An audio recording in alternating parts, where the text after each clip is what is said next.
안녕하세요. 저는 아기를 키우고 있는 20대 후반의 기혼 여자입니다. 대학생 때 아르바이트를 하다가 지금의 남편을 만나서 연애를 했습니다. 그런데 대학 졸업 후 취업 준비를 할 때 혼전 임신을 하게 되었고 남편의 설득으로 결혼을 하게 되었습니다. 저희 집에서는 반대가 많았어요. 하지만 남편에 대한 믿음도 있었고 또 저도 아이를 포기하고 싶지 않아서 결국 결혼을 선택했습니다. 주변에서는 말리는 말도 많았어요. 그렇게 어린 나이에 아기 때문에 결혼을 하면 후회 많이 한다고요. 저도 제가 한 선택을 후회하면 어떡하나 걱정도 많았지만 그래도 남편을 믿고 결혼을 강행했습니다. 하지만 염려와 다르게 결혼 생활은 저에게 안정감과 행복감을 주더라고요. 원래 저희 친정이 좀 못 사는 편이었거든요. 대학교도 학자금 대출로 근근히 다녔었고요. 반면에 저희 시댁은 잘 사는 축에 속합니다.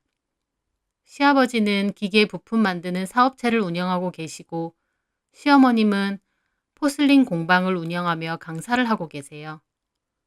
시아버지는 화통하고 재밌는 성격이시고 어머님은 차분하시고 너그러운 성격이세요. 성격적으로도 참 좋으신 분들이어서 결혼 생활이 더 좋다고 느낀 것 같아요. 어머님 말로는 남편네 집안이 손이 엄청 귀한 집이라고 하시더라고요. 저희 남편도 결혼 생활 7년 만에 힘들게 얻은 자식이라고 하시면서요. 그래서인지 제가 아이를 가졌다는 말에 시부모님은 쌍수 들고 결혼을 환영하셨다 하더라고요. 아버님은 결혼하고 저에게 승용차도 한 대 사주셨어요. 아이 크면서 차 필요할 일 많다고요. 어머님은 아이 조금 크면 저도 아직 젊으니 하고 싶은 일 하라고 지원해 준다고도 하셨고요. 저희 엄마도 저더러 남편 복과 시댁 복이 있다며 좋아하셨어요. 남편도 저에게 참 잘합니다. 퇴근 후 집에 오면 아이랑 놀아주고 잠도 자기가 재우고요. 주말만 되면 아이는 자기가 본다며 저는 나가서 친구들이랑 놀고 오라고 하더군요. 자기는 사회생활이라도 하지만 저는 애 키우면서 집에만 갇혀 있으면 답답하고 우울해진다고요. 이른 나이에 걱정 속에 산 결혼이지만 결혼 생활에 만족하며 행복한 하루하루를 보내고 있었습니다. 그런데 유독 저희 결혼 생활을 비꼬는 친구가 하나 있었어요.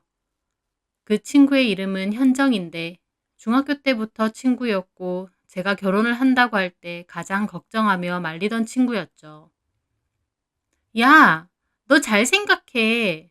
어린 나이에 혼전 임신으로 급하게 결혼해서 잘 사는 사람을 본 적이 없어. 정우 오빠 지금은 너한테 껌뻑 죽지만 막상 결혼해봐. 완전 너 찬밥 취급할걸? 아니야, 그런 사람. 지금 어떻게 알아? 너 결혼하면 무조건 발등 찍었다 생각할걸? 내가 친구로서 걱정돼서 하는 소리야. 저도 그때 현정이의 걱정을 들으며 마음이 엄청 심란했습니다. 이미 뱃속에 애는 커가고 있고 결혼도 진행되고 있는데 친구는 끝까지 저를 말리더군요. 그때 저는 친구가 저를 진심으로 걱정해서 그러는 줄 알았습니다. 그래서 저도 행복하게 잘 사는 모습을 친구에게 보여주면 친구도 안심할 줄 알았어요. 하지만 막상 제가 결혼 생활에 만족하는 모습을 보이자 오히려 현정이는 저를 고깝게 보기 시작했습니다. 한 번은 친구들과 다 같이 모이기로 한 날, 저는 시아버지에게 차를 받았으니 그걸 타고 태워준다고 했거든요.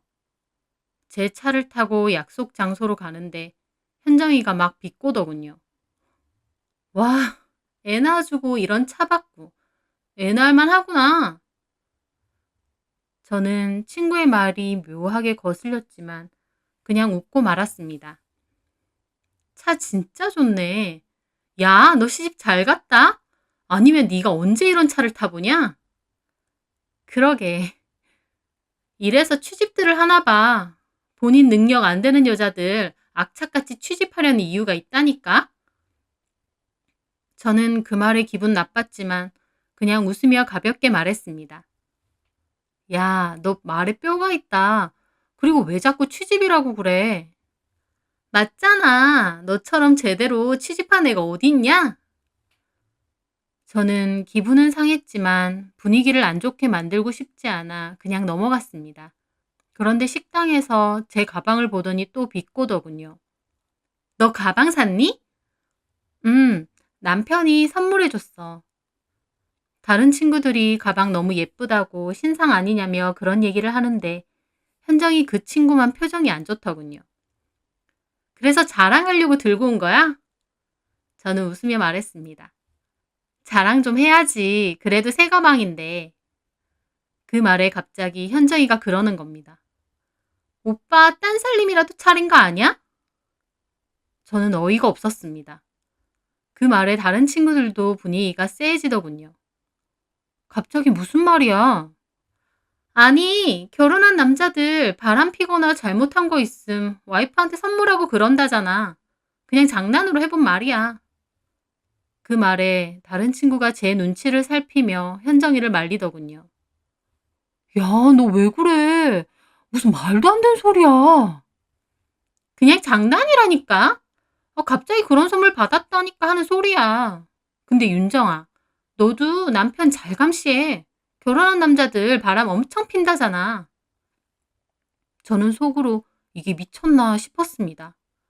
웬만한 일이면 저도 웃고 넘어가겠지만 친구가 저를 일부러 까내리려고 한다는 게 너무 느껴졌거든요. 제가 표정이 굳어 있자 다른 친구들은 다른 말로 화제를 돌리며 분위기를 풀려고 하더군요. 저도 계속 굳어 있긴 그래서 그냥 다른 얘기하며 그 순간은 지나갔습니다. 그런데 그 친구는 그 후에도 계속 저를 비꼬더군요. 제가 시댁 식구들끼리 다 같이 제주도로 여행을 간 적이 있었어요.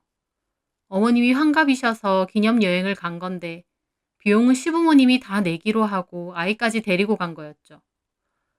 고등학교 때 수학여행 이후로 제주도는 처음이라 너무 즐겁고 재밌게 잘 다녀왔습니다. 그래서 기념으로 여행지에서 찍은 사진을 카톡 프로필에다 해놨는데 그거 가지고 현정이가 또 입을 대는 겁니다. 야, 시댁 식구들이랑 여행 가서 너 진짜 힘들었겠다. 하랑이 때문에 좀 고생스럽긴 해도 재밌었어. 나 제주도는 고등학교 이후로 처음이잖아. 그리고 하랑이는 호텔에서 시부모님이 봐주시고 나는 남편이랑 둘이서 관광 다녔어. 제주도 왜 그렇게 이쁘니? 야, 힘들면 힘들다고 솔직히 말해. 시부모님 모시고 간 거면 거의 수발들러 간 거지 뭐. 저는 좀 황당했습니다.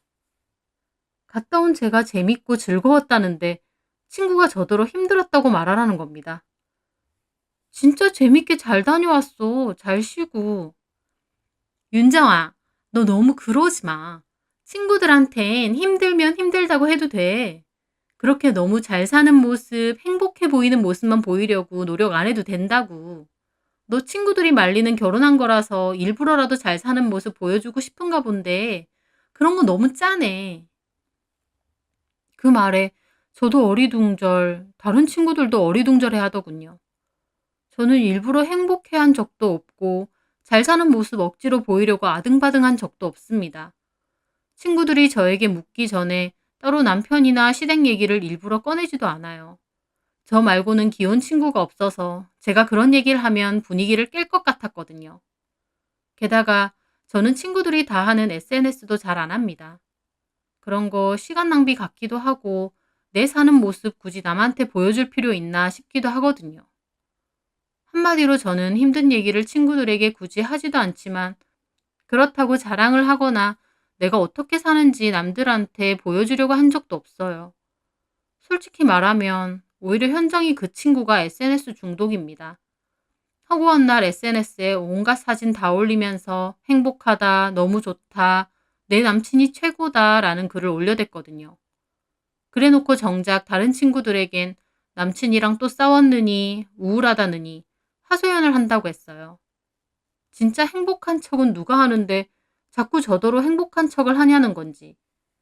현정이 제가 도대체 저한테 왜 저러나 싶더라고요. 저도 마음을 가라앉히고 차분하게 대답했습니다. 현정아, 나 짠하게 안 봐도 돼. 나 충분히 행복하고 좋아. 내가 그런 걸 왜 속여. 네가 자꾸 그러니까 내가 진짜 힘들어야 될 것 같은 기분마저 드네. 제 말에 현정이가 어색하게 웃으며 말하더군요. 그래? 너가 좀 됐지 뭐. 그렇게 분위기가 어색해질 때 다른 친구가 여행 어땠냐고 호텔은 어디 묵었냐 등등 화제를 돌리길래 저도 어디서 묵고 어떤 음식점이 맛있더라 같은 얘기를 했습니다. 그랬더니 그 친구가 또 아, 나도 네 얘기 들으니까 여행 가고 싶다. 근데 난 윤정이처럼 말고 내가 번 내 돈으로 가야지. 저는 짜증나서 그러라고 했습니다. 그 친구는 그 이후에 툭하면 단톡방에 귀여운 여자가 얼마나 불쌍한지에 대해 자주 얘기했습니다. 저한테도 걱정해주는 척하면서 제 능력을 키우라며 그렇게 남편만 믿고 살다가 나중에 뒤통수 당한다는 소리까지 하고요. 윤정아, 너 걱정돼서 하는 소리야. 너무 남편만 바라보지 말고 네 능력 키워야 돼. 막말로 나중에 남편하고 문제 생기면 진짜 남남 아니니? 너네 시부모님도 결국 남편 부모님인데. 네 능력을 키워. 그렇게 주부로만 살지 말고. 진짜 제가 걱정돼서 하는 조언이면 저도 너무 고마웠을 것 같아요. 하지만 그게 아니라는 걸 느끼니 더 어이가 없더군요. 하지만 한편으론 친구가 자꾸 저런 얘기를 하니까 결혼 후 아기 낳고 주부가 된 제가 그렇게 한심한가 싶은 생각마저 들어서 우울하기도 했어요. 그래서 제 나름대로 취미로도 할 수 있으면서 앞으로 돈벌이도 될 만한 일이 없을까 찾게 되더라고요. 그리고 저희 어머님도 결혼 전부터 말하셨지만 아이 어린이집 보내고 나면 하고 싶은 일을 찾아보라며 얼마든지 지원해 주신다고 하셨거든요. 취미든 직업이든 사회생활을 어느 정도 해야 활력소가 된다고요. 그래서 저도 현정이에게 웃으며 말했죠. 그래, 나도 뭔가 내 일이 있긴 해야 될 것 같더라고. 안 그래도 나도 요새 이것저것 뭐 해볼까 찾아보고 있어. 남편이나 시부모님도 그렇게 하는 게 좋을 것 같다고 하고. 어머, 이제 돈 벌어 오라는 거야? 아니, 뭐 배울 거 있으면 배워보라고 하셔서. 내가 요즘 꽃에 관심이 좀 있거든. 꽃시장 가서 사온 꽃으로 집 꾸미고 하는 게 너무 재밌더라고. 그래서 어머님한테도 그쪽으로 배워보고 싶다고 하니까 어머니 플라워 레슨 같은 거 있음 받아보라고 하셔서 한번 알아보게. 제 말에 다른 친구가 말했어요. 어머, 너랑 잘 어울린다. 근데 너네 시부모님이 나중에 꽃집이라도 차려주시려는 거야? 그런 얘기까진 안 해봤어. 근데 어머님도 포슬린 취미로 시작하시다가 강사까지 하신 거라 레슨 받아보고 잘 맞으면 그 후에도 지원은 해주신다고 하더라고. 제 말에 현정이는 노골적으로 비웃더군요. 와, 취집 진짜 제대로다. 너 진짜 취집 잘했어. 시댁 잘 만나서 아주 호강이 폈네. 꽃꽂이라니. 네가 취집 안 했으면 어떻게 그렇게 여유롭게 살겠냐? 또 취집 소리. 저도 순간 짜증이나 말했습니다. 취집 소리 좀 하지 마. 그냥 결혼한 거지 무슨 취집이야. 어머, 너 왜 그렇게 발끈해? 시부모님들이 아낌없이 지원해준다니까 부러워서 하는 소리지. 취집이 뭐 나쁜 건가? 그렇게 취집 잘한 것도 다 네 운이야. 취집 안 한 나는 내 능력으로 열심히 돈이나 벌어야겠다.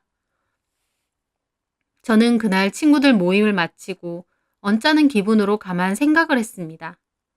현정이가 원래 저런 친구는 아니었습니다. 학교 다닐 때만 해도 서로 잘 되자며 응원해주고 붙돋아주는 좋은 친구였어요. 그런데 제가 결혼을 하고부턴 제가 아는 현정이가 아닌 것 같았어요. 말끝마다 취집이라며 비꼬고 저를 깎아내리려고 하고요. 현정이가 자꾸 그러니까 한 번씩 친구들 만나는 일이 즐거움이 아니라 스트레스로 다가오더군요. 그러다 한 친구가 저에게 전화가 왔어요. 제가 말을 꺼내기도 전에 그 친구가 먼저 말을 하더군요. 윤정아, 너 현정이 때문에 만나면 좀 짜증나지? 다른 친구들도 느끼고 있었던 겁니다. 저는 한숨을 내쉬며 말했어요. 너도 느꼈니? 현정이가 나한테 왜 그러지? 나한테 뭐 기분 상한 게 있나? 왜 그러는지 몰라? 왜 그러는데? 부러워서 그러는 거잖아. 친구가 그렇게 말하는 겁니다. 저는 어리둥절한 기분으로 말했죠. 뭐가 부러워? 네가 남편이랑 시댁 잘 만나서 호강하고 사는 것처럼 보이니까 부러워서 그런 거잖아. 전에 나랑 현정이랑 둘이서 술 마신 적 있는데 대화의 반이 네 얘기를 하더라. 내 얘길 뭘 해? 윤정이 걔 예전엔 못 살지 않았냐면서. 자기가 툭하면 커피 사주고 버스비 빌려주고 그랬지 않냐고. 근데 잘 사는 시댁에 남편 만나서 원래 여유 있는 척하는 거 꼴 보기 싫다고. 자기가 언제부터 좋은 차 끌고 다니고 명품백 들고 다니고 꽃꽂이 했었냐면서. 저는 그 말에 기가 막히더군요. 진짜 그렇게 말했다고? 그래. 나도 들으면서 이건 좀 아니지 않나 싶어서 한마디 했었어. 윤정이가 잘난 척 한 것도 아니고 우리가 물어보기 전까진 자기 집 얘기하지도 않는 앤데 왜 그러냐고 했다니까? 저는 친구 얘기를 들으면서 너무 기분이 상했습니다. 제가 뭘 잘못했나요? 그럼 제가 결혼해서 힘들고 불행하게 살았으면 그건 괜찮은 건가요? 친구 말을 들으니 제가 알던 현정이가 아닌 것 같고 더 이상 상종하기도 싫더군요. 그래서 자연스럽게 모임에서도 종종 빠지게 됐고 단톡방 채팅에서도 대답을 잘 안 하게 됐어요. 현정이가 싫다고 현정이만 빼고 다른 친구들하고만 친하게 지내는 건 또 제 성격상 아닌 것 같아서 그냥 저만 자연스럽게 빠져주겠다는 생각이었죠. 그런데요. 그게 결국 그 소문까지 만들어냈습니다. 저희 남편이 코로나에 걸려서 격리를 2주간 했었어요. 당연히 회사 출근도 못했고 방에만 처박혀서 제가 주는 밥과 약만 먹으며 골골거리고 있었죠. 격리 기간이다 보니 집 앞을 나가는 간단한 외출조차 어려웠습니다. 그렇게 남편은 고생을 하고 격리 기간이 거의 끝나갈 무렵이었어요. 단톡방에 있던 친구가 저에게 전화가 왔더군요. 윤정아, 통화 되니? 경아야, 무슨 일이야? 너 요새 단톡방에 톡도 잘 안 하고 모임도 잘 안 오고 혹시 무슨 일 있어? 무슨 일은 아니야. 이런 말 조심스러운데 혹시 너네 부부 무슨 문제 있니? 저는 또 이게 무슨 말인가 싶었습니다. 어? 갑자기 그게 무슨 말이야? 아니, 현정이가 이상한 말을 애들한테 하고 다니는 거야. 그래서 너한테 확인하려고. 무슨 말? 저번 주 주말에 너네 남편이랑 어떤 여자랑 쇼핑몰에서 팔짱 끼고 가는 거 봤다고. 너네 남편 바람 피는 것 같다고.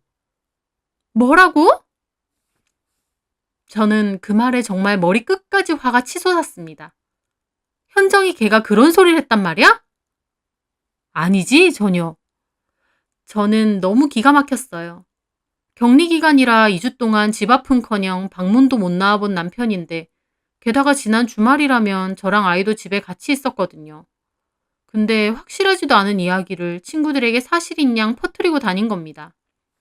걔 진짜 미친 거 아니야? 나한테 무슨 억한 심정 있어? 우리 남편 지금 코로나 걸려서 격리 중이야. 이번 주 목요일 돼야 격리 해제된다고. 근데 모르는 여자랑 쇼핑몰? 제가 흥분해서 말하자 그 친구도 다급히 말했습니다. 그럴 줄 알았어. 현정이 이게 왜 그러니? 무슨 자기가 봤다는 둥 내가 어이가 없어서 너한테 확인하려고 전화했다니까. 게다가 너 요새 단톡방에서 말도 잘 안 하고 모임도 잘 안 나왔잖아. 그것도 남편 바람 때문에 힘들어서 그런 거라면서. 기가 막힌다 진짜. 나 걔한테 좀 따져야겠어. 전화 끊어봐. 저는 그 길로 바로 현정이에게 전화를 했죠. 그랬더니 지금 일하는 중이라고 톡으로 얘기를 하라더군요. 그래서 톡으로 할 말 아니라고 일 끝나면 전화 달라고 말했습니다. 그렇게 현정이의 전화를 기다리며 저 혼자 곰곰이 생각을 했어요. 다른 친구의 말도 떠오르고요. 저는 친정이 많이 가난했고 용돈이 떨어지면 현정이 말대로 다른 친구들이 커피나 밥을 사줄 때도 있었어요. 현정이한테도 몇 번 얻어 먹었고요. 그때 당시에 그런 게 참 고마웠죠. 그래서 제가 결혼 후 여유가 조금 생기고 나서는 모임할 때 밥도 제가 사고 커피도 산 일이 종종 있었어요. 제 딴에는 예전에 얻어먹은 게 고마워서 이제라도 제가 사려고 한 건데 현정이 눈에는 그런 것마저 다 안 이꼽게 보였던 것 같아요. 그 친구 눈에는 제가 취집 잘 가서 속 편하게 잘 먹고 잘 사는 게 꼴보기 싫었던 거죠. 솔직히 저라고 결혼 후에 뭐 마냥 행복하고 좋은 일만 있었겠나요? 당연히 남편하고 싸우는 일도 있었고, 처음 해본 육아가 지치고 힘들 때도 많고, 또 친구들은 취업해서 자기 일 하는데 저는 집에서 살림하고 애 보고 있으면 우울할 때도 있었어요. 마냥 행복하기만 한 사람이 어디 있나요? 하지만 그렇다고 제가 친구들 붙잡고 하소연하는 성격도 아니고, 좋은 게 좋은 거다 그렇게 긍정적으로 생각하고 산 것뿐이에요. 그 친구 눈에는 제가 마냥 결혼 잘해서 호강하는 것처럼 보일지 모르지만 제 딴에 고민도 있고 노력도 있고 그런 거잖아요. 저는 생각을 거듭할수록 현정이는 내 친구가 아니다라는 생각이 들더군요. 불행을 바라고 행복을 고가워하는 게 무슨 친구인가요? 그런 생각을 할 때쯤 현정이에게 전화가 왔어요. 윤정아. 이제 통화되니? 무슨 일이야? 너 집에 무슨 일 있어? 집에 무슨 일 있냐며 들떠서 물어보는 그 목소리가 치 떨리게 얄밉더군요. 너 주말에 쇼핑몰에서 우리 남편 봤다며? 그것도 딴 여자랑 다니는 거. 그 말에 현정이 조금 놀라더니 말했습니다. 어, 정확히 봤니? 얼굴도? 사실은 얼굴은 못 보고 뒷모습만. 저는 기가 막혔습니다. 네가 우리 남편을 보면 얼마나 봤다고 뒷모습만 보고도 알아? 보면 알지 왜 몰라. 그거 너네 남편 맞지? 너 남편 때문에 우울해서 단톡방에도 참여 잘 안 하고 모임에도 안 나온 거지? 저는 그 말에 소리를 질렀습니다. 야, 너 적당히 좀 해. 왜 소리를 질러? 우리 남편 지금 코로나 걸려서 2주째 격리 중이야. 지금도 방에 있고. 너는 확실하지도 않은 일을 친구들에게 그렇게 떠벌리고 다녀? 니네 남편 아니야? 아닌데. 뒷모습이 딱 니네 남편인데. 저는 그 말에 코웃음을 쳤습니다. 우리 남편이길 바라지 너는? 뭐? 우리 남편이 진짜 바람 폈으면 하지? 그래서 내가 힘들고 괴로웠으면 좋겠지 너는? 야, 너 무슨 말을 그렇게 해? 너 뭐가 그렇게 곶감니? 내가 너한테 뭘 어쨌는데. 내가 결혼해서 불행했으면 해? 네가 걱정한 대로 힘들게 지지고 볶고 살아야 되는데. 그래야 네가 힘든 내 모습에서 위안 얻는 건데. 그게 아니라서 싫어? 너 지금 말 다 했니? 아니, 단톡방에 왜 참여 안 하냐고? 너 때문에. 너 꼴 보기 싫고 상종하기 싫어서. 너 진짜 징그러운 거 알아? 어떻게 친구라는 인간이 그렇게 오매불망 내가 힘들길 바래? 걱정해주는 척하면서 비꼬고 취집이니 어쩌니. 야, 솔직히 부러우면 부럽다고 대놓고 말해. 네가 왜 부러워 내가? 너 이제 계약직 종료기간도 얼마 안 남았다며. 그래서 그거 갖고 경아한테 징징거리면서 너도 취직하고 싶다고 했다며. 나한테는 뭐 네 일을 가져라, 본인 능력을 가져라 어쩌고 해놓고 정작 너는 취직해서 나처럼 살고 싶었던 거잖아. 근데 너네 남친 비트코인 하다가 결혼 자금까지 다 날려먹었다며? 취직 못하게 돼서 어떡하니? 아니, 애초에 너네 남친이 네 취직해줄 만한 능력은 되니? 너 진짜 막 나가는구나. 그리고 우리 남친 결혼 자금 말아먹은 거 누가 그래? 경아가 그래? 어, 없는 얘기도 아니잖아. 너는 없는 얘기 지어내고 다니지만 나는 엄연히 다 있는 얘기 아니야? 너 그렇게 살지 마. 다른 사람 행복해진다고 네가 불행해지는 거 아니고 남이 불행하다고 너가 행복해지는 것도 아니야. 친구로서 잘 살라고 빌어주지는 못할 망정 없는 소문 만들어내고 제발 못 살아라 고사는 지내지 말란 말이야. 저는 그렇게 말하고 전화를 끊었습니다. 그동안은 참고 참았는데 그렇게 퍼붓고 나니 속은 시원하더군요. 하지만 한편으론 씁쓸한 기분도 몰려왔습니다. 아무리 그래도 친구로 지내온 시간이 있는데 제가 마냥 속 시원할 수는 없었죠. 그 후로 저한테 따지는 거 반, 변명하는 거 반이 섞인 톡도 보냈지만 저는 답장하지 않았습니다. 그 친구와 돌이키기엔 마음도 너무 많이 상했고 서로 안 보고 사는 게 정신건강에 도움이 될 것 같았거든요. 저는 그 김에 친구들이 모여있는 단톡방에도 나왔습니다. 다른 친구들에겐 현정이랑 싸웠다, 미안하다, 나는 당분간은 모임 못 나간다고 톡을 보냈고요. 그래서 현정이를 제외하고 다른 친구들하고만 개인톡으로 간간히 안부 정도만 얘기하고 지냈어요. 저도 산림 육아에 플라워 레슨까지 받느라 너무 바쁘게 지냈는데 나중에 친구들이 현정이가 빠진 단톡방에 저를 초대하더라고요. 현정이가 제가 단톡방에서 나간 후 친구들에게 그렇게 제 욕을 하고 다녔대요. 하지만 그 얘기를 듣는 다른 친구들도 현정이 하는 짓이 너무 질려서 한 소리 했다가 다른 친구들하고도 대판 싸우고 본인이 단톡방을 나갔다네요. 현정이는 현재 다른 친구들하고도 연락이 잘 되지 않는 상태입니다. 가끔 우리가 왜 이렇게 됐을까 싶은 생각도 있어요. 예전에 서로를 위해주고 서로 잘 되자고 응원해주던 시기가 있었는데 왜 이렇게 일그러졌는지요. 분명 저한테도 잘못이 있겠죠. 현정이도 저에게 알지 못하게 섭섭한 일도 있었을 거고요. 하지만 그 친구와 제 관계는 이렇게 끝이 났습니다. 지금으로선 다시는 보고 싶지 않을 정도로 서로 앙금이 쌓여 있지만 언젠가 시간이 아주 많이 지나서 이런 일이 아무 일도 아니게 될 때가 된다면 그때는 다시 허심탄회하게 얘기할 수 있을까 싶은 생각도 듭니다. 제 사연 들어주셔서 감사합니다.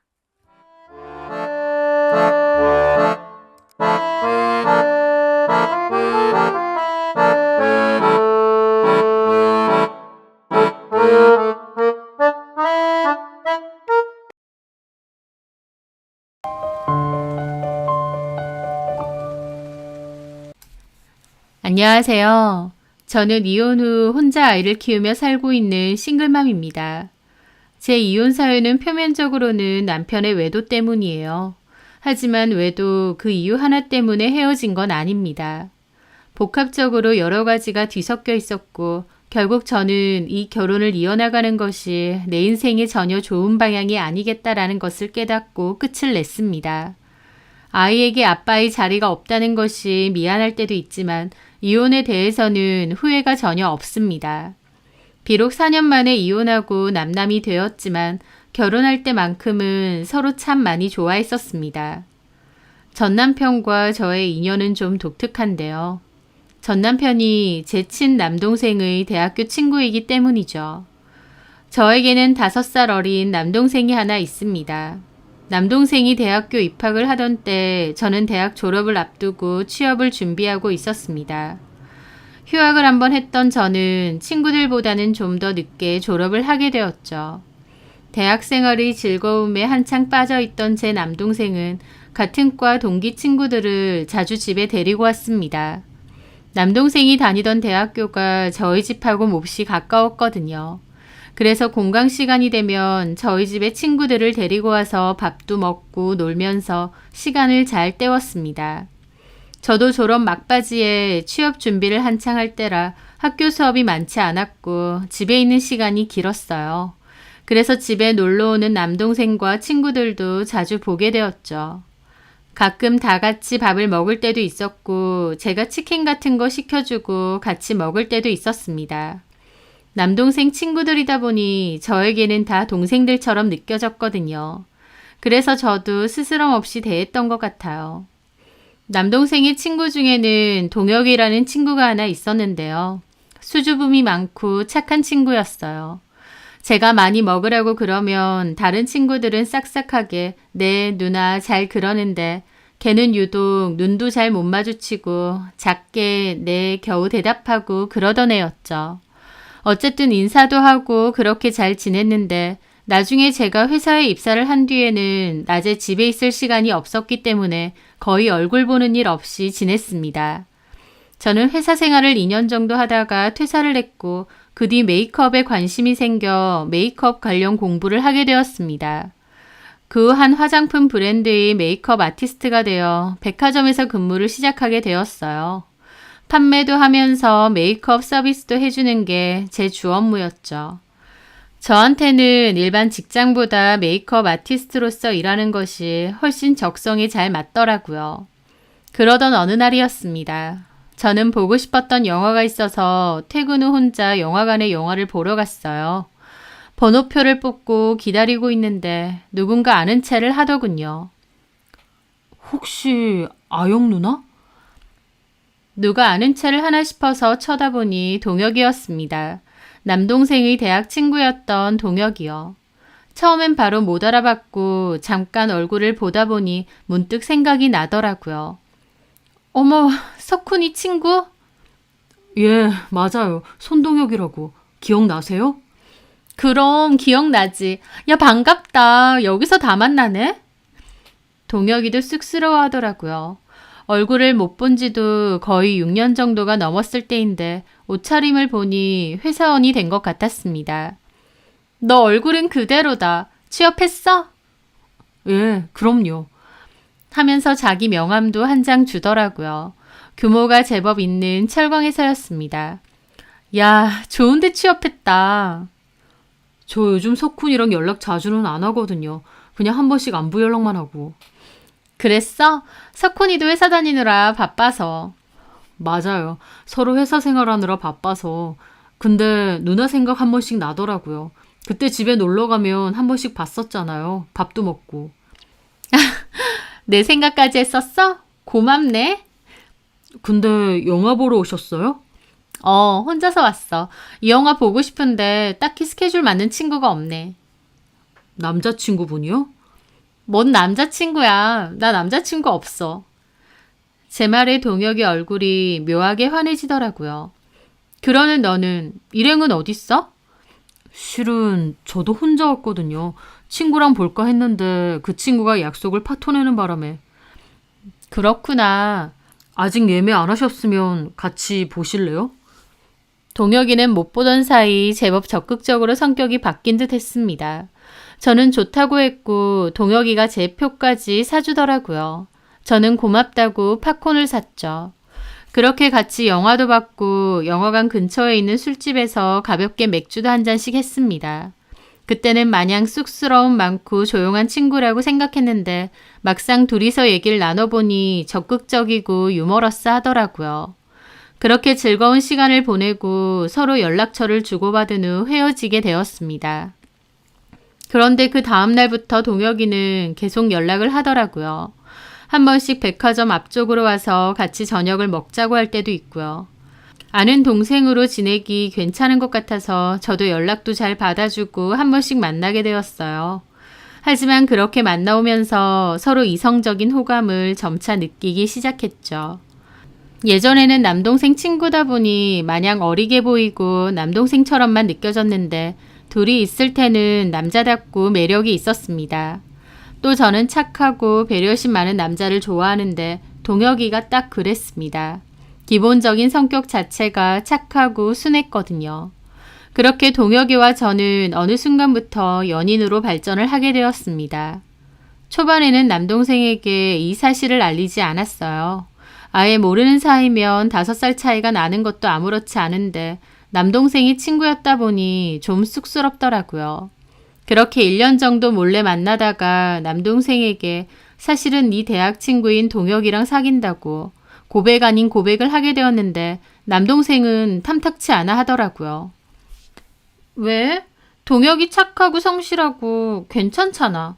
네 친구랑 내가 만난다고 하니까 좀 그래? 그것도 그런데 동혁이 착한 것도 맞고 성격 좋은 건 맞아. 근데 왜? 그 자식 여자 만나는 취향이 좀... 예전에 대학 같이 다닐 때도 보면 그 자식은 꼭 연상만 사귀더라고. 연하한테는 아예 관심도 없고 그게 뭔가 좀 그렇잖아. 좋아하는 여자가 연상인 건 괜찮은데 그 자식은 그게 아니라 여자가 연상이어야만 좋아하는 느낌이랄까? 그게 뭐 어때서? 연상 좋아할 수도 있지. 나이 차이 엄청 나는 연하 여자만 밝히는 남자보다 훨씬 낫다. 아, 솔직히 그것도 적당해야지. 내 기억으론 그 자식 4학년 때 사귀었던 여자가 8살 차이랬나 그랬거든? 지네 누나랑 동갑인 여자였어. 그게 뭐 어때서? 좋아하면 사귈 수도 있지. 누나 벌써 그 자식한테 푹 빠졌네. 야, 근데 너 자꾸 동혁이한테 그 자식 거리지 마. 우리 나름 진지해. 아, 그럼 내가 나중에 그 자식한테 매형이라도 해야 될 수도 있다는 거야? 징그러워 죽겠네. 뭐가 징그러워? 남동생은 좀 질색팔색했지만 어쨌든 제 연애고 제 인생인데 지가 뭘 어쩌겠나요. 저희는 꿋꿋이 잘 만나왔고 남동생도 알아서 하라며 하지만 그 자식한테 매형소린 절대 못한다고 설령 결혼해도 그냥 이름 부를 거라고 하더라고요. 어쨌든 저는 동혁이와 3년 정도 잘 연애를 했습니다. 그리고 결혼을 하기로 했어요. 저는 그전부터 동혁이의 가정사에 대해선 익히 들어 알고 있었는데요. 동혁이는 어렸을 때 부모님이 이혼을 하셨고 아버지랑은 아예 인연을 끊었다고 했습니다. 그래서 어머니 혼자 동혁이와 동혁이 누나를 키워주셨는데 그 어머니가 동혁이 초등학교 때 사고로 돌아가셨다고 하더군요. 그래서 동혁이와 8살 차이 나는 누나가 거의 동혁이를 키우다시피 했대요.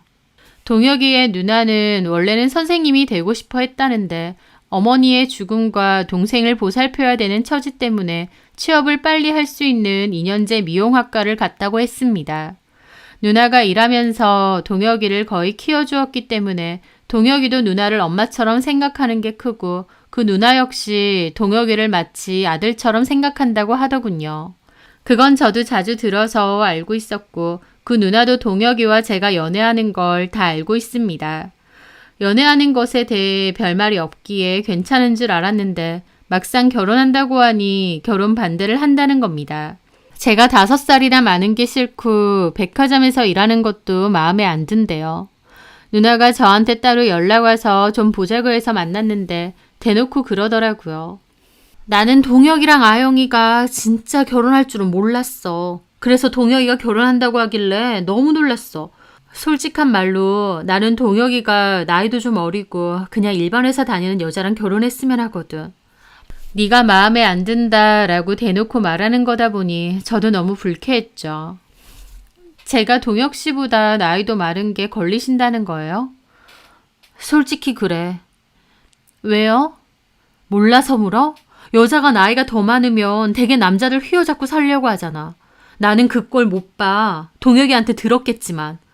나 동혁이한테 누나가 아니라 엄마나 다름없는 사람이야. 초등학교 때부터 동혁이 내가 거의 키운 거고. 나한테는 동혁이가 아들 같은 애야. 그래서 동혁이가 잘 살고 행복했으면 좋겠어. 그럼 나랑 살면 불행하다는 뜻인가? 내가 나이가 더 많아서? 라고 묻고 싶더라고요. 하지만 그냥 아무 소리 안 하고 듣고 있었습니다. 나이도 그렇고 백화점에서 일하는 것도 솔직히 마음에 안 들어. 나도 미용 쪽에서 일하긴 하지만 솔직히 미용 관련된 일 하는 여자들 겉으로 보여지는 거에 너무 신경 쓰고 허영도 심하고 뭐 다 그런 건 아니겠지만 되게 그렇더라고. 특히 백화점에서 일하는 여자들도 눈만 너무 높고. 눈 높은 게 잘못된 건 아니잖아요. 그리고 하는 일이 미용 쪽에서 일해서 본인을 잘 가꾸고 관리도 잘하는 걸 왜 나쁘게 보시는지 모르겠어요. 형님도 미용사 하시면서요. 제 말에 누나는 저를 흘겨보더라고요. 봐봐, 나는 이런 게 싫다는 거야. 조금도 못 참고 본인 할 말 다 하잖아. 나는 이렇게 기센 게 싫어. 근데 보통 여자 쪽이 연상이면 기도 세고 남자를 휘어잡고 살려고 하더라. 나는 그런 게 싫다고. 서로 사랑하는 사이에 휘어잡고 말고 할 게 어딨어요. 그리고 아영씨, 내가 아영씨 얘기 들으려고 이런 자리 만든 게 아니고 나는 그냥 이 결혼은 좀 아닌 것 같다는 말을 하려고 부른 거야. 동혁이가 성격이 워낙 착하고 싫은 소리 잘 못하고 순둥한데 거기다가 기센 마누라 얻어서 잡혀 사는 꼴 보기 싫어. 나는 그 꼴 못 봐. 누나의 무례한 말에 기분 상한 저도 얘기했습니다. 형님께서 저 마음에 안 들어 하신다는 건 잘 알겠습니다. 하지만 동혁 씨와 제 문제니 저희가 알아서 하겠습니다. 저는 그만 일어나 볼게요. 그렇게 저는 자리를 떴는데 그 누나는 진짜 마음에 안 든다며 혼잣말을 막 궁시렁거렸죠. 저는 그 일이 너무 큰 상처였고 동혁이에게 울면서 헤어지자고 했습니다.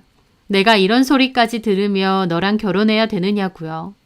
저희 부모님도 이 일을 알게 되고 기분 나빠하시면서 헤어지라고 결혼 안 된다고 하셨어요. 동혁이는 저를 붙잡았지만 저는 헤어지겠다는 생각뿐이었습니다. 제가 뭐가 아쉬워서 이 결혼을 해야 되나 싶었거든요.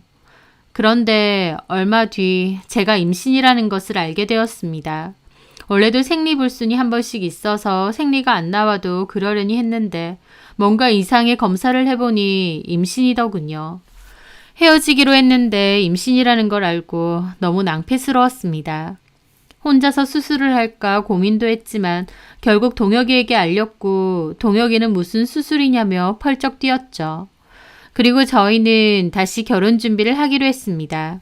양가에서 반대를 해도 밀고 나가자면서요. 결국 임신까지 했다고 하니 동혁이 누나도 저희의 결혼을 받아들였고 저희 부모님도 허락하셨습니다. 그렇게 저희는 힘겹게 결혼도 하게 되었죠.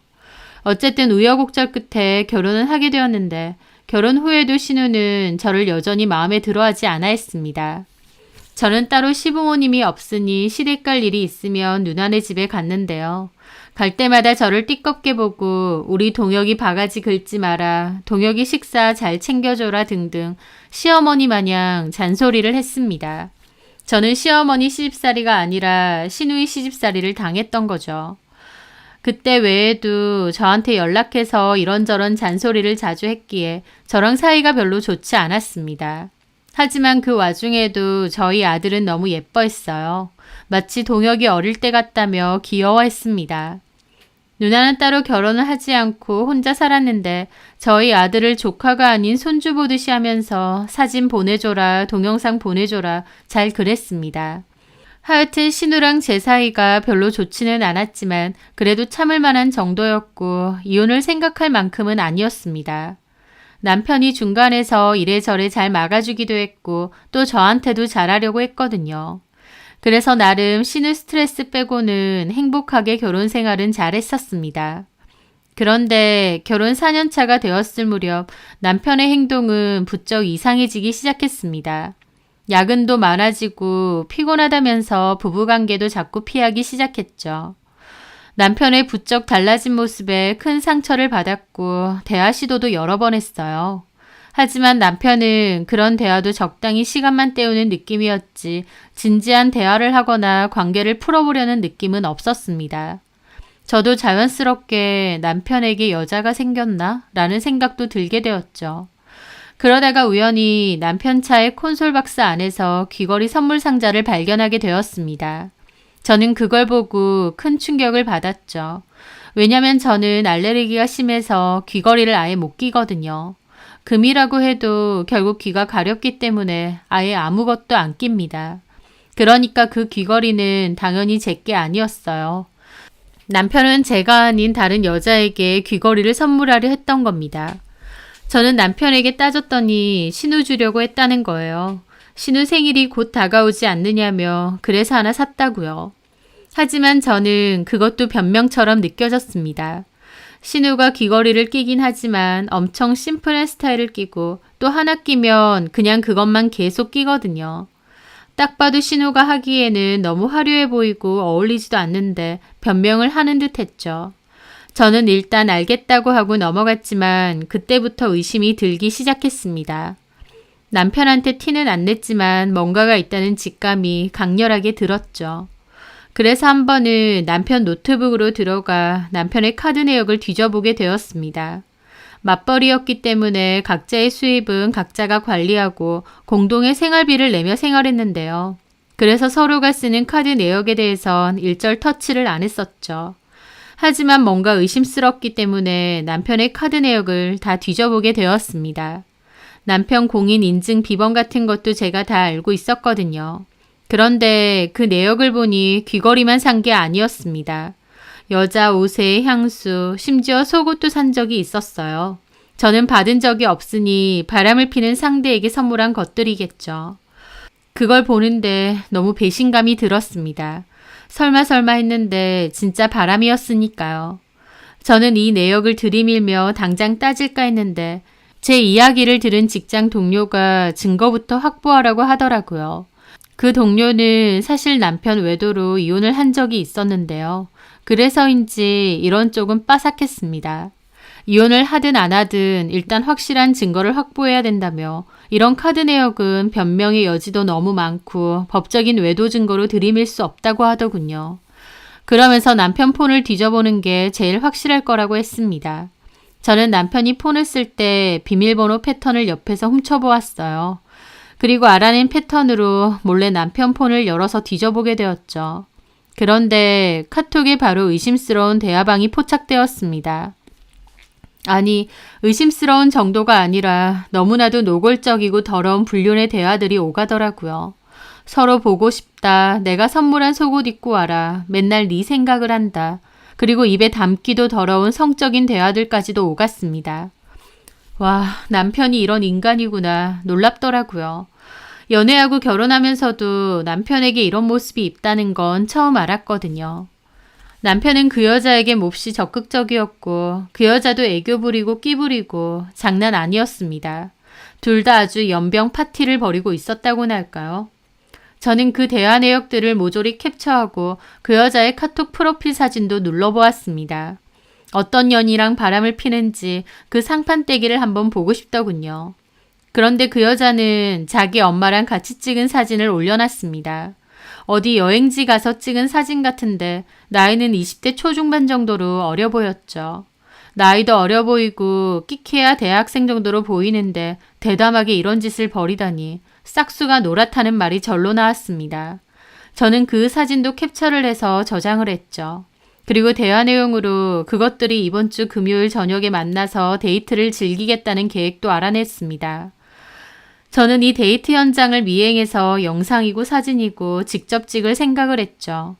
무슨 정신으로 금요일까지 버텼는지도 모르겠습니다. 어쨌든 시간은 흘러 금요일이 되었고 저는 남편 회사 근처에서 숨어 있다가 퇴근하는 남편을 미행했습니다. 차까지 렌트를 해서 말이죠. 미행이라는 게 보통 일이 아니더라고요. 적당한 간격을 띄워서 따라 붙어야 되는데 심장이 미친 듯이 뛰고 손에서 땀이 뚝뚝 흐를 정도였습니다. 신호 때문에 몇 번 놓칠 뻔했지만 그래도 나름 잘 따라잡았고 남편은 곧장 데이트 장소로 향하는 듯 했습니다. 제가 잘 모르는 낯선 동네였고 술집이나 유흥주점, 모텔 등이 밀집되어 있는 곳이었어요. 남편은 익숙한 듯 한 공터에 먼저 차를 대고 내렸고 담배를 피더라고요. 저도 인근 길가에 차를 대고 시동을 끈 뒤 지켜보고 있었습니다. 남편은 그 여자를 기다리는 듯 했어요. 그런데 얼마 지나지 않아 어떤 차가 역시나 그 공터에 도착했고 잠시 후 한 여자가 내렸어요. 제가 보는 쪽에선 뒷모습밖에 안 보이더라고요. 머리가 길고 옷차림이 화려했습니다. 그 여자는 내리자마자 남편에게 안겼고 남편도 그 여자의 허리를 꽉 안더라고요. 저것들이 밖에서 대놓고 기가 막혔죠. 그리고 두 것들은 어디론가 걸어갔고 저도 조심스레 동영상으로 찍으며 따라붙었습니다. 카메라를 최대한 확대한 뒤 그것들을 뒤에서 찍었는데 엄청 흔들리긴 해도 얼추 찍히긴 하더군요. 그 여자는 가는 길에서도 계속 남편 몸에 자기 몸을 밀착하고 남편을 만지고 둘 다 난리가 났어요. 그걸 지켜보는 저는 억장이 무너졌죠. 그런데 뒷모습이던 그 여자가 뒤로 고개를 돌리는 순간 저는 몰래 찍고 있던 폰을 떨어뜨릴 뻔했습니다. 너무 큰 충격을 받았거든요. 원래의 제 계획은 그것들을 끝까지 따라붙다가 모텔 같은 데 가면 현장에서 덮칠 생각이었어요. 그런데 그 여자를 보고 나서 저는 너무 큰 충격을 받았고 영상만 찍은 뒤 곧장 집으로 돌아오게 되었습니다. 도저히 그곳에 더 있을 수가 없었거든요. 남편의 외도는 마치 망치로 머리를 세게 때린 것처럼 크나큰 충격을 안겨주었죠. 저는 다음날 아이를 친정에 맡겼고 남편에게 이혼 이야기를 바로 꺼냈습니다. 이혼하자. 왜 하자고 하는 줄은 알지? 남편은 제 말에 처음엔 좀 당황하는 듯 했습니다. 제가 외도 사실에 대해 알 거라고 생각 못했기 때문이겠죠. 하지만 아무 말도 안 하고 그냥 가만히 있더라고요.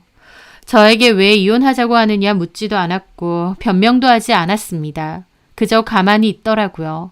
그 모습에 제 마음은 더 갈갈이 찢어졌죠. 왜냐고 묻지도 않네? 다 알고 얘기하는 거잖아. 저는 그 뻔뻔한 반응에 못 참고 옆에 있던 쿠션으로 남편의 머리를 후드려 팼습니다. 남편도 그냥 맞고 있더라고요. 야, 이 미친 인간아. 도대체 나랑 결혼 왜 했니?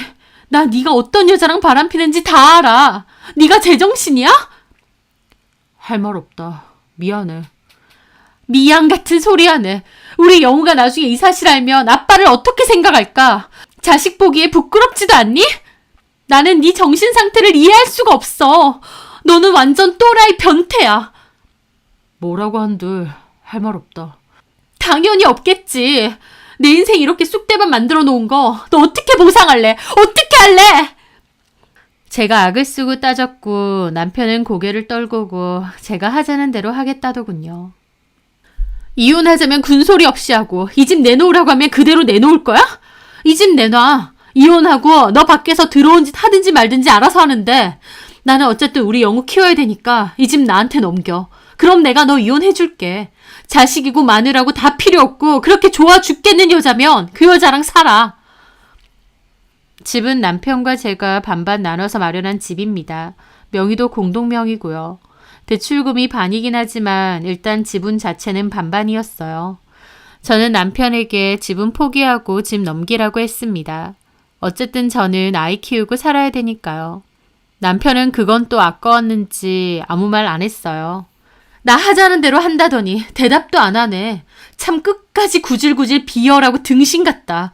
그래, 다 필요 없고 법적으로 하자. 받을 거 받고 나눌 거 나누고 끝내자. 너랑 그 여자 상간소송할 거니까 딱 기다려. 그리고 네 면상 꼴도 보기 싫으니까 짐 싸서 나가.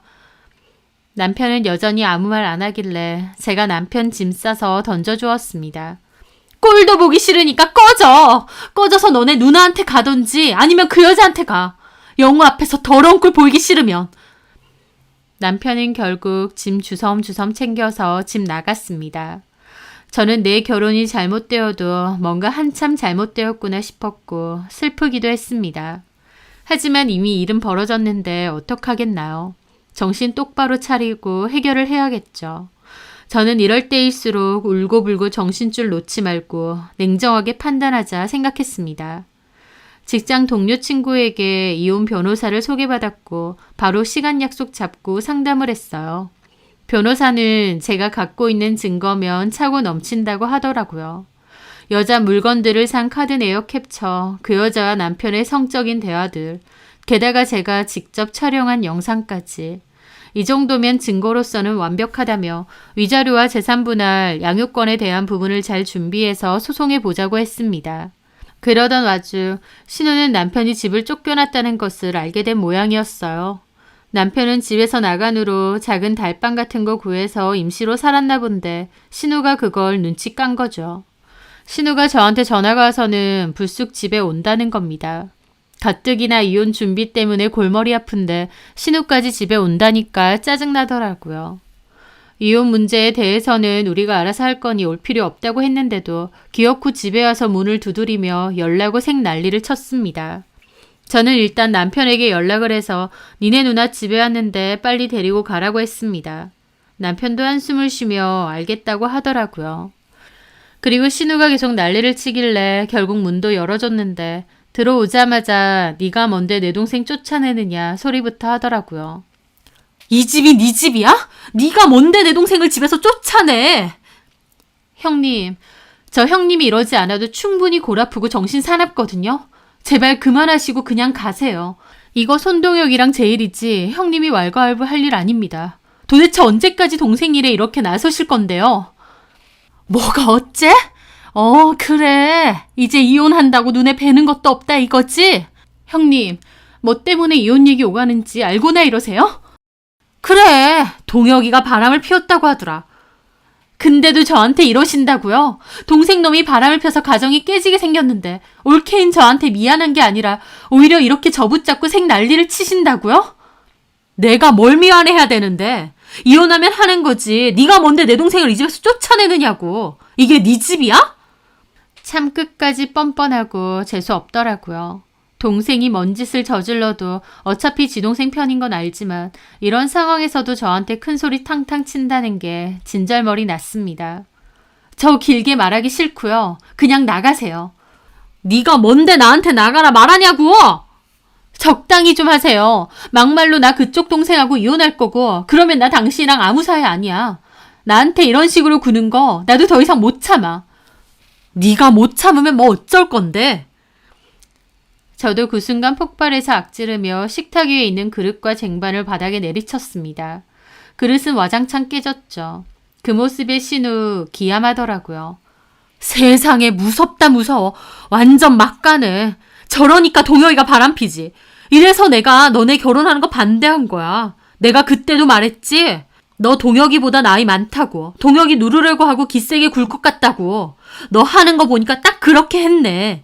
그러니까 동혁이도 결국 다른 여자한테 마음이 간 거야. 알아? 곧 죽어도 제 잘못이라 그러는데 진짜 지긋지긋하더라고요. 하지만 한편으론 그 아들같이 귀에 죽겠는 동생놈이 누구랑 바람 폈는지 알게 되면 신우의 얼굴이 어떨까 궁금하기도 했습니다. 그래서 저는 비웃으며 그랬죠. 맞아요. 형님은 저 처음부터 싫어하셨죠. 나이도 5살이나 많고 백화점에서 일한다고. 그래, 나는 네가 동혁이보다 5살이나 많다고 했을 때부터 싫었어. 내가 살아온 경험으로 봤을 때 너같이 남편보다 나이 많고 기센 애들이 얼마나 남편을 쥐잡듯이 잡는 줄 아니? 그 말에 저도 모르게 웃음도 좀 났습니다. 제가 웃으니 누나도 저를 이상하게 보더라고요. 너 실성했니? 5살 많은 저도 그렇게 싫어하시면 어떡해요? 남편이 누구랑 바람 폈는지 사진이라도 보여드릴까요? 저는 제 폰에 캡처해두었던 그 여자의 프로필 사진을 열었습니다. 자, 형님이 직접 보세요. 이 여자가 형님 동생이랑 바람난 여자입니다. 아내고 자식이고 다 팽개칠 정도로 동생이 푹 빠진 여자가 이 여자예요. 신우는 저를 흘겨보며 폰을 획 들고 갔습니다. 그리고 사진을 보는데 묘하게 얼굴이 밝아지더라고요. 엄청 어리네. 그것 봐. 그래서 내가 나이 많은 여자 말고 애초에 연하랑 결혼하라 했는데 옳게. 동혁이랑 바람난 여자가 너보다 어리고 예뻐서 피눈물이 나셨어. 하고 깐죽거리길래 제가 웃으며 그랬습니다. 뭘 보고 계시는 거예요? 그 여자 아니에요. 이 여자지. 저는 그 여자 옆에 있는 여자를 가리켰습니다. 20대 초중반으로 보이는 여자 옆에 있는 50 중반 정도로 보이는 여자를 말이죠. 뭐라는 거야? 이 여자라고요. 남편하고 바람난 상대가. 형님이 가리킨 이 여자는 남편 내연녀의 딸이고요. 제 말에 신우는 눈이 휘둥그레졌습니다. 그리고는 사진을 다시 확대해서 보더라고요. 무슨 말 같지도 않은 소리야. 이 아줌마랑 우리 동혁이가 바람이 났다고? 미쳤어? 젊은 애랑 바람 나는 건 괜찮고 이 아줌마랑 바람 피는 건 안 돼요? 이러나 저러나 어차피 바람이잖아요. 참 생각하는 거 요상하시네. 옳게. 지금 거짓말하는 거지? 똑바로 알고 있는 거 맞아? 제가 직접 봤어요. 저는 제가 찍은 그 미행 영상도 보여주었습니다. 남편 옆에 찰싹 달라붙어서 고개를 돌린 그 여자는 사진 속의 50 중반 정도로 보이는 그 여자가 맞았어요.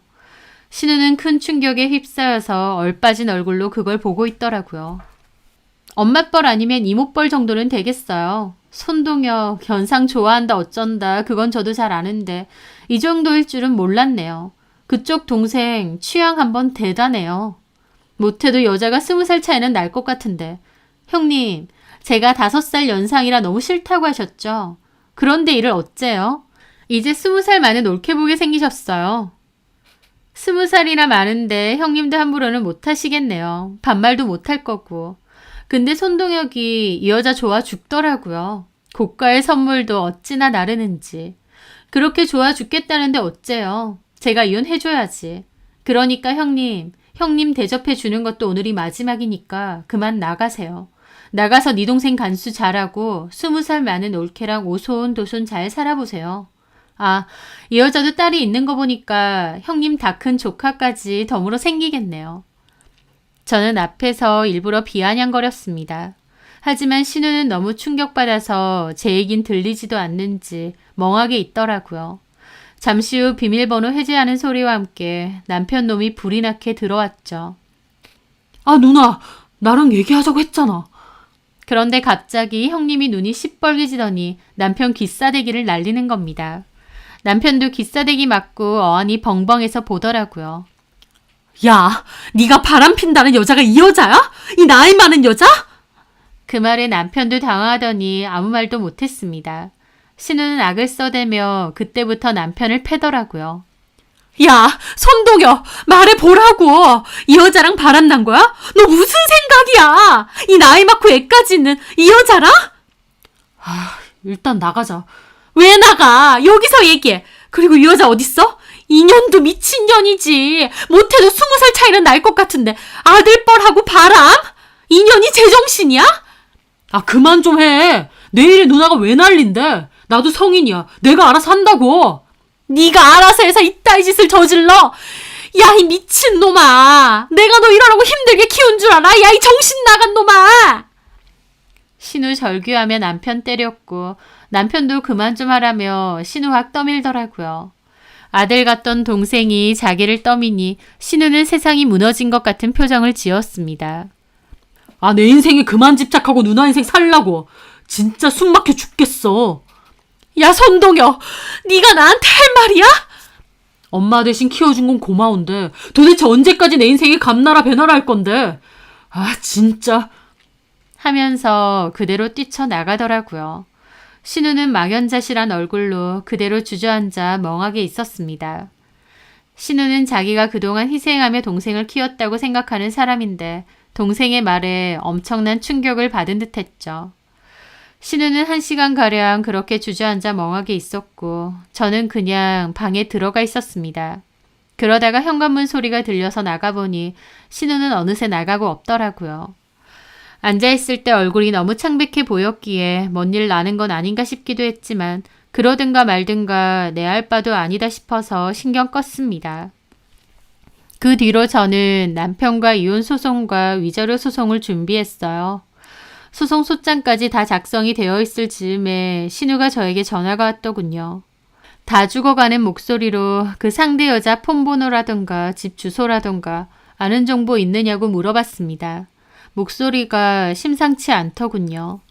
저는 그 여자를 상대로 상간 위자료 소송도 진행했기 때문에 그 여자 연락처와 집 주소도 알고 있었습니다. 법원에서 소장을 보내야 했기 때문에 연락처로 집 주소 조회가 가능했거든요. 저는 신우에게 그 여자의 연락처와 집 주소를 알려주었는데 신우는 제 얘기를 듣자마자 알겠다며 전화 끊더라고요. 뭐 어쩌려고 저러나 했는데 얼마 뒤에 남편이 전화가 와서 생난리를 쳤습니다. 저보고 그 여자 연락처랑 집 주소를 누나한테 알려줬냐 하더라고요. 그러면서 한다는 소리가 누나가 그 집 쳐들어가서 뒤집어 엎었다는 거예요. 그런데 그 여자도 가정이 있는 유부녀였습니다. 물론 사진으로 봐서 알긴 했지만 다 큰 딸도 있었고요. 그 집에 그 여자의 남편과 딸도 있는데 신우가 쳐들어가서 그 여자랑 싸웠다고 하더군요. 싸웠다기보다 신우가 일방적으로 그 여자를 조업했다고 하지만요. 어쨌든 폭행당한 여자 쪽에서 주거 침입과 폭행건으로 신우를 고소한다고 했다더라고요. 폭행은 당하긴 하지만 어쨌든 지도 바람핀 거면서 그 여자도 보통 멘탈은 아닌 듯 했습니다. 하여튼 그 여자네 집에서도 다 알게 되고 그 바람에 그 여자도 이혼 얘기 오가고 완전 쑥대밭이 되었다고 하더군요. 저도 그 여자 집으로 상간소송 소장 보내긴 했는데 그건 그 여자가 가족들 모르게 잘 빼돌린 모양이에요. 하지만 결국 신우가 가서 뒤집어 엎었기 때문에 결국 그 집 남편과 자식들도 다 알게 된 모양이었죠. 남편이 저한테 그런 정보 다 알려주었느냐 따지길래 그래 내가 알려줬다. 결혼 생활 내내 형님 참 얄밉고 재수 없더니 그래도 막판에 한 건 해주셨다며 그건 고맙다고 웃었습니다. 그랬더니 남편은 저한테 미친년이라고 그러는 거예요. 저는 그 말에 눈이 돌아 2배, 3배 쌍욕을 퍼부었어요. 엄마 뻘인 여자랑 바람 피워서 이혼당하는 주제에 누구더러 미친년 소리하느냐고요. 나 자꾸 자극하면 너네 회사에도 이 사실을 다 알릴 거라고 했죠. 남편도 자기 회사에 알리면 가만 안 있을 거라고 으름장 놓았는데 결론적으로 제가 알리지 않았어도 남편 회사에도 다 알게 되었습니다. 왜냐면 제 동생이 제 이혼 사유에 대해 알게 되면서 대학 동창들에게 손동혁의 이혼 사유에 대해 다 얘기를 했거든요. 대학 동창들도 그 새끼 예전부터 연상만 좋아하고 좀 특이 취향 있는 것 같았는데 결국 그 사달이 났냐면서 소문이 삽시간에 퍼졌다고 했습니다. 결국 그 동창 중에 손동혁과 같은 회사 다니는 사람들도 아름아름 그 사실을 알게 되고 회사에도 이혼 사유에 대한 소문이 났다고 하더라고요. 하지만 남편 놈은 뻔뻔하게도 다른 사람이 뒤에서 쑥덕거릴지언정 고개 빳빳이 들고 회사 다닌다고 했습니다. 어쨌든 저는 확실한 증거로 빠르게 이혼 소송과 위자료 소송을 했고 남편도 별다른 의의가 없었기에 결과도 비교적 빠르게 났습니다. 그렇게 이혼 막바지일 때 신우가 한번 연락이 왔어요. 부탁인데 저희 아들 얼굴 한 번만 보여주라고요. 저는 싫다고 거절했는데 딱 한 번만 보여주라며 계속 부탁하길래 잠깐만 오라고 했습니다. 그래도 고모라고 저희 아들 애지중지했는데 마지막으로 한 번만 보여주겠다는 생각으로요. 그렇게 몇 개월 만에 신우를 봤는데 얼굴이 그 사이에 10년은 늙어 보여서 좀 놀랐죠. 신우는 저희 아들 보면서 눈물까지 글썽이고 한 번씩 얼굴만 보여주면 안 되냐길래 싫다고 바로 거절했습니다. 그리고 신우에게 말했죠. 내가 이혼은 해도 그래도 애아빠랑 아들이랑 면접 교섭은 되기 때문에 정 보고 싶으면 그때 보라고 했어요. 제가 따로 보여주긴 싫고 그렇게 할 이유도 없지만 남편하고 아이하고 만날 때 신우도 같이 보는 것까지 제가 뭐라고 하겠나요. 그런데 제 말에 신우는 울먹이며 동생이랑 인연 끊었다. 이제 연락 안 한다고 하더라고요. 그때 신우가 그 여자네 집 가서 뒤집어 엎은 일로 남편하고도 인연을 끊은 것이었습니다. 신우는 동혁이를 자기 아들처럼 생각하며 살았는데 결국 누나 동생 사이도 끊어졌다며 울먹거리면서 그 여자 죽여버리고 싶다는 소리까지 하더라고요. 저는 신우에게 말했습니다. 그러던가 말던가 이제 내 할 바 아니다. 나는 그래도 마지막 정으로 내 아들 한번 보여줬으니 이제는 찾아오지 마시고 연락도 마시라고요. 솔직히 남편이 누구랑 바람을 폈던지 어쨌든 동생이 바람을 폈다는 사실은 형님도 잘 알고 있지 않았느냐. 어린 여자랑 바람핀 줄 알았을 땐 오히려 반가워했던 거 내가 모를 줄 아느냐. 근데 어린 여자가 아니라 나이 많은 여자인 거 알고 이러는 거 진짜 우습다고요. 신우는 미안하다고 울먹였지만 저는 이제 남남이고 다시는 안 보고 싶으니 나가달라 했습니다. 결국 신우도 그렇게 나갔고 그 뒤로 신우와는 완전히 연락을 끊었습니다. 어차피 이혼하고 남남이라 연락할 이유도 없지만요. 전 남편은 양육비는 그나마 보내지만 아이 보러는 거의 안 옵니다. 양육비 보내니 저도 암소리 안 하고 있고요. 그 상대방 여자도 이혼 당한 것 같은데 남편과 그 여자가 둘이서 같이 사는지 아니면 남편은 또 다른 연상의 여자를 찾아갔는지는 모르겠습니다. 저도 한번 궁금한 적이 있었어요. 전 남편은 나를 왜 좋아했었을까? 연상에 대한 병적인 집착이 있는 남편은 내가 5살이 많아서 단지 그 이유 때문에 내가 좋았을까? 라는 생각이요. 이제 와서 의미 없는 생각이긴 하지만 그 생각을 하면 참 어이없고 허탈한 웃음까지 나옵니다. 신우는 마지막으로 저 찾아왔을 때 동혁이가 엄마를 빨리 여의고 그 충격으로 인해 연상의 여자를 좋아하는 것 같다는 헛소리를 늘어놓았는데요. 뭔 소리를 하든 결국 궤변일 뿐이죠. 어머니를 빨리 여의었다고 해서 다 남편 같지도 않을 거고요. 그저 남편은 나이 많은 여자에게만 매력을 느끼는 특이성 취향을 가진 인간이 아니었나 싶습니다. 이혼하고 저는 혼자서 아이를 양육하며 잘 키우고 있습니다. 아이도 초반엔 아빠를 좀 찾았지만 이제는 아빠 소리 없이 저랑 잘 지내고 있어요. 저희 부모님도 제 남동생도 저희 아이랑 시간을 많이 보내주고 잘 놀아주기 때문에 아빠의 빈자리를 많이 채워주는 게 아닌가 싶습니다. 전 남편과는 기막힌 이혼을 했지만 그래도 저희 아이가 제 인생에 남아서 그나마 다행이라고 생각하네요. 제 사연 들어주셔서 감사합니다.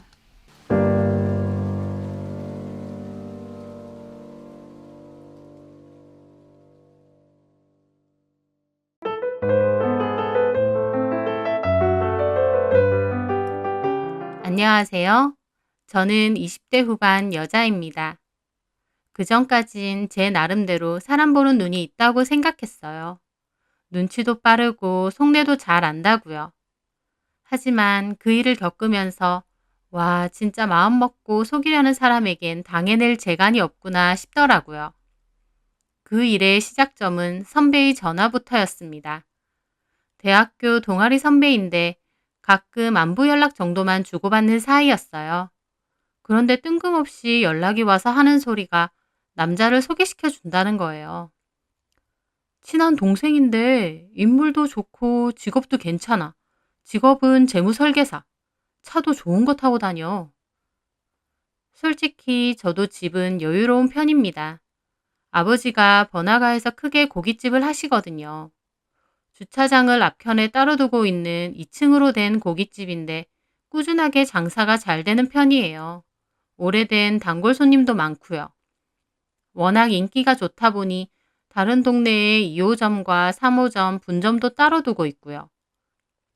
돈 잘 버는 아빠 덕에 저는 커오면서 크게 어렵거나 힘든 걸 모르고 살았습니다. 하지만 저희 아빠 정말 성실하고 열심히 사시는 분이거든요. 본인 가게에 대한 애정이 정말 많아서 지금은 직원들이 많아 관리만 하셔도 되는데도 매일 출근하셔서 직접 서빙도 하시고 고기도 자르시고 건물 앞 주차 정리도 종종 하세요. 가게 찾아와 주시는 손님들이 너무 고맙고 귀한 분들이라면서 늘 최선을 다해 일을 하고 오시죠. 저도 대학교 올라가고부턴 아버지가 용돈 벌어 쓰라고 하셔서 자주 가서 서빙 알바를 했어요. 그래서 지금도 고기 굽는 실력이 수준급입니다. 어쨌든 선배는 그 남자가 차도 좋고 직업도 좋다는 걸 강조했지만 저는 그런 게 중요하진 않았어요. 왜냐하면 저도 일을 하고 있고 돈보다는 그 사람이 됨됨이가 더 중요하잖아요. 사람 자체는 괜찮은 사람이에요, 선배가 보기에? 오, 매너도 좋고 예의도 바르고 얼굴도 잘생겼어. 키도 크고. 너도 보면 꽤 괜찮다 할걸? 고맙긴 한데 다른 애들 소개시켜 주시지. 왜 갑자기 저한테 연락을 하셨어요? 그냥 너랑 잘 어울릴 것 같아서 그런 거지 뭐. 한번 만나볼래? 저는 고민하다가 딱히 만나는 사람도 없고 연애 안 한 지도 오래돼서 알겠다고 했습니다. 그렇게 그 남자와 첫 만남을 가졌어요. 카페에서 만나기로 하고 창가 자리에 앉아 있었습니다. 창 바깥이 바로 주차장이었는데 잠시 후 광택이 철철 흐르는 외제차 한 대가 서더라고요. 그리고 멀끔한 정장 차림의 남자가 내리더니 안으로 들어오는 거예요. 혹시 저 남잔가? 했는데 아니나 다를까 저한테 바로 오더라고요. 혹시 수양 씨? 저는 이 많은 사람 중 저를 한 번에 알아본 게 신기했습니다. 내 사진을 미리 봤나 싶더라고요. 저는 맞다고 하고 남자는 앞에 앉았어요. 선배의 말대로 남자는 인물이 훤칠하고 깔끔하더라고요. 많이 기다리셨어요? 아니요. 저도 좀 전에 왔어요. 저도 일찍 온다고 온 건데 더 일찍 오셨네요. 제가 먼저 기다렸어야 되는데 죄송해요. 남자는 산뜻한 목소리로 그렇게 말하더라고요.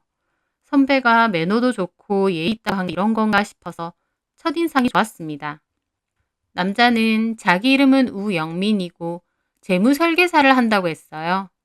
저는 그쪽 관련으론 잘 몰라서 그냥 그러시냐고 했죠.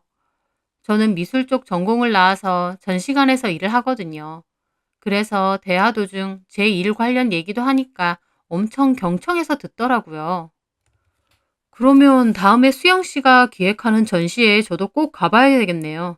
초대해 주실 거죠? 네. 저 그런데 그런 쪽으로 문외한이라 수양 씨가 많이 알려주셔야 돼요. 저 너무 무식하다고 비웃으시면 안 됩니다. 비웃긴요. 각자 잘하는 분야가 있는 건데요. 그러고 보니 수양 씨는 미술 관련 전공을 하신 분이라 그런지 분위기가 남다르신 것 같아요. 독특하면서도 우아하고 딱 제가 좋아하는 분위기네요. 영민 씨는 서글서글하게 웃으며 능구렁이처럼 사람을 잘 대하더라고요. 연애에 빠삭한 사람인가 싶을 정도로요. 좀 느끼한가 싶으면서도 싫지 않고 재밌었어요. 그 후로 밥을 먹으러 갔는데 차문을 열어준다든지 의자를 빼준다든지 하는 매너도 참 좋더라고요. 그뿐만이 아니라 식당에서 일하시는 분들에게 인사도 참 잘하고 계속 감사합니다라는 말을 습관적으로 하는 거예요. 그런 모습들이 다 호감으로 느껴졌어요. 인사도 잘하고 사람이 예의가 참 바르구나 했죠. 첫 만남 이후로 저희는 연락을 주고받으며 데이트도 종종 했습니다. 그리고 한 달 정도 지났을 무렵 영민 씨는 저에게 목걸이와 꽃다발을 주며 자기랑 정식으로 사귀어달라고 하는 거예요. 그런데 그 목걸이가 가격이 좀 나가는 브랜드 제품이었어요. 목걸이도 너무 예쁘지만 그렇게 마음을 담아 사귀자고 하니 저도 너무 좋더라고요. 저도 그 전에 연애를 몇 번 했지만 보통은 자연스럽게 사귀거나 아니면 말로 사귀자고 하는데 이런 식으로 선물을 주면서 정식으로 사귀자고 한 남자는 없었거든요. 저는 좋다고 했고 그렇게 영민 씨와 만나게 되었습니다. 저는 영민 씨에게 푹 빠지게 되었어요. 한결같이 자상하고 여유 있는 행동, 그리고 어른스러운 모습이 참 멋있더라고요. 그래서 만난 지는 5개월 정도밖에 안 지났지만 영민 씨와 미래를 생각해 봐도 되겠다 싶을 정도였어요. 그런데 그 일이 생긴 겁니다. 주말에 만나서 밥을 먹으러 가기로 했는데 그 식당이 문을 닫았더라고요. 아, 문을 닫았네. 오늘 고기 먹고 싶었는데. 저는 그 말에 아빠네 가게가 문득 떠올랐습니다. 그때까지 저는 아빠네 가게에 대한 얘기를 하지 않았어요. 물어본 적이 없기도 하고 서로 부모님에 대한 이야기는 딱히 한 적이 없었거든요. 저는 영민 씨를 데리고 가서 서프라이즈로 아빠한테 소개시켜 줄까 싶더라고요. 재밌을 것 같았어요. 아빠도 놀라고 영민 씨도 놀랄 것 같았죠. 고기 먹고 싶으면 내가 잘 아는 곳 있어. 거기 가자. 어딘데? 있어. 무조건 따라와 봐. 그렇게 저는 영민 씨와 아빠네 가게로 차를 타고 이동했습니다. 제 계획은 영민 씨와 고깃집에 들어가서 음식을 시키고 아빠한테 저 왔다고 잠깐 오시라고 해서 짠 하고 소개를 시켜주는 거였어요. 그렇게 같이 밥도 먹으면 좋을 것 같더라고요. 일부러 소개한다고 말하면 부담스럽지만 그렇게 만나면 자연스럽게 볼 수도 있고요. 아빠도 분명 영민 씨를 마음에 들어 할 거라고 생각하며 신나는 기분으로 갔습니다. 그런데 거의 다 와가는 중에 배가 살살 아프더라고요. 혹시나 싶어 날짜를 보니 생리 날짜가 다 된 거예요. 아, 그날인가 보다 싶었어요. 그래서 영민 씨에게 차를 좀 세워달라고 했습니다. 저기 앞에 고깃집 보이지? 아, 저기 얘기한 거야? 어, 저기가 내가 말한 고기 맛집이야. 자기 먼저 주차하고 들어가 있을래? 자기는? 나 편의점에 좀 들렸다 들어갈게. 직원분한테 자리 있으면 룸으로 들어가겠다고 해줘. 알았지? 같이 가자. 아니야, 나 금방 들렀다가 갈게. 편의점에 여성용품 사러 가는 건데 같이 가긴 좀 그렇더라고요. 그래서 영민 씨 먼저 가라고 하고 저는 내려서 편의점에 갔습니다. 그리고 상가 건물 화장실도 갔다가 고깃집으로 천천히 갔죠. 그런데 저 멀리서 보니 주차장에 아빠가 서 있으신 거예요. 저는 너무 반가워서 아빠를 불렀어요. 아빠! 제 부름에 아빠가 쳐다보시는데 얼굴이 별로 안 좋으신 거예요. 뭐가 잔뜩 화가 났던 건지 뻘겋게 달아올라서 저는 무슨 일 있으셨나 생각하며 다가갔습니다. 아빠! 너 웬일이냐? 고기 먹으러 왔지. 혼자? 아니, 일행 있어요. 근데 아빠 표정이 왜 그래요? 무슨 일 있었어? 제 말에 아빠는 한숨을 푹 내쉬더라고요. 좀 전에 너무 화딱지 나는 일이 있어서 그래. 왜요? 뭐 때문에? 어휴, 아니다. 가게 운영하다 보면 별의별 인간들 다 본다. 너 배고플 텐데 어서 들어가. 아빠도 안 먹었잖아. 아빤 나중에 직원들이랑 먹으면 돼. 아빠 사실은 나 아빠한테 좀 소개시켜 줄 사람 있거든요. 소개? 누군데? 있어. 그러니까 좀 이따가 룸으로 좀 오세요. 거기서 나랑 밥도 같이 먹으면 좋고. 일단 알겠다. 네, 아빠. 꼭 와야 돼. 저는 그렇게 말하고 건물 안으로 들어갔습니다. 그리고 남친이 있는 룸 안으로 들어갔어요. 시켰어? 자기 오면 시키려고.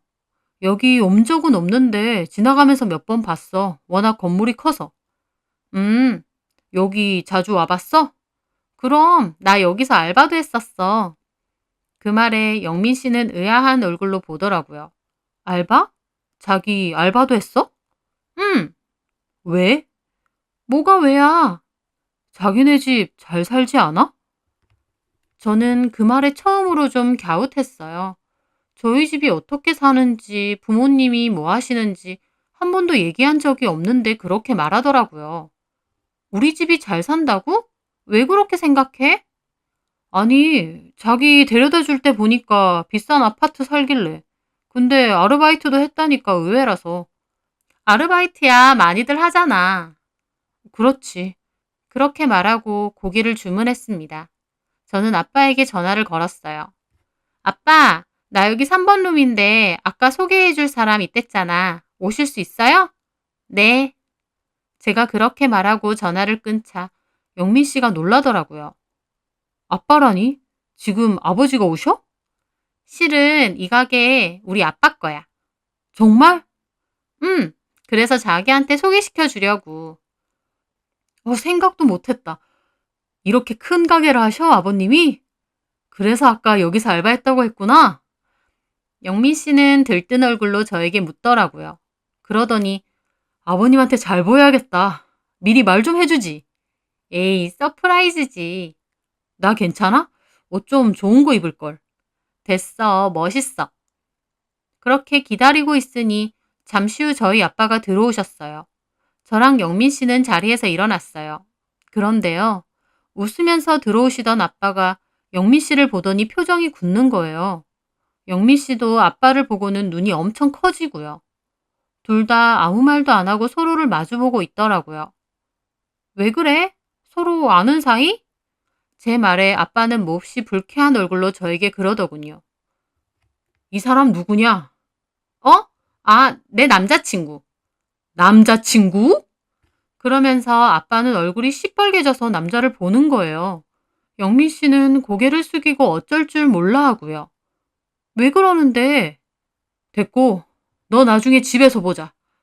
그러면서 아빠는 나가려고 하시는 거예요. 저는 급하게 아빠를 잡았죠. 왜 그래, 아빠? 왜 그런지는 네 남자친구한테 물어봐. 아빠는 제 팔을 뿌리치고 밖으로 확 나가시더라고요. 저는 너무 황당했어요. 저희 아빠가 저러시는 거 처음 봤거든요. 남자친구는 고개를 숙이고 어휴 어휴 하고 있고요. 자기야 뭐야? 우리 아빠 알아? 남자친구가 털썩 자리에 주저앉았습니다. 여기 사장님이라고 했잖아. 어, 근데 왜 주차장에 계셨어? 계실 수도 있지. 가끔 주차 정리도 하고 그러시니까. 영민 씨는 제 말에 눈을 감는데 눈꺼풀이 파르르 떨리더라고요. 왜 그러냐고. 저기, 사실은 아까 자기 없을 때 내가 이 앞에 주차할 때 약간의 오해가 있었어. 오해? 그래서 아버님이 화가 나셨을 거야, 나한테. 무슨 오해? 그러니까, 아까 주차를 하는데 아버님이 차를 좀 땡기라고 하는 거야, 옆차 쪽으로. 근데 내가 보기에 여유 공간이 별로 없어서 안 된다고 했거든. 근데 아버님이 자꾸 땡기라고 화를 내셔서 내가 그럼 직접 하시라고 하고 열쇠를 드리고 올라와 버렸어. 저는 놀랐습니다. 그 사이에 그런 실랑이가 있었는 줄도 전혀 몰랐어요. 게다가 뭔가 이상하더라고요. 저희 아빠가 여유 자리도 없는데 하물며 손님한테 막 옆으로 가라고 했다는 게요. 뭔가 이상하긴 한데 남자친구도 너무 곤혹스러워 하더라고요. 저기 아버님한테 잘 좀 얘기해줘. 아, 첫 만남이 이렇게 됐냐. 알겠어.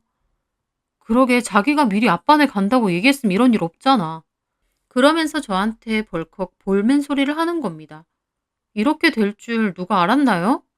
그렇게 남친과는 고기를 먹는 둥 마는 둥 하고 식사 시간을 끝냈습니다. 남자친구는 내내 한숨을 쉬는데 그 모습이 좀 안 돼 보이더라고요.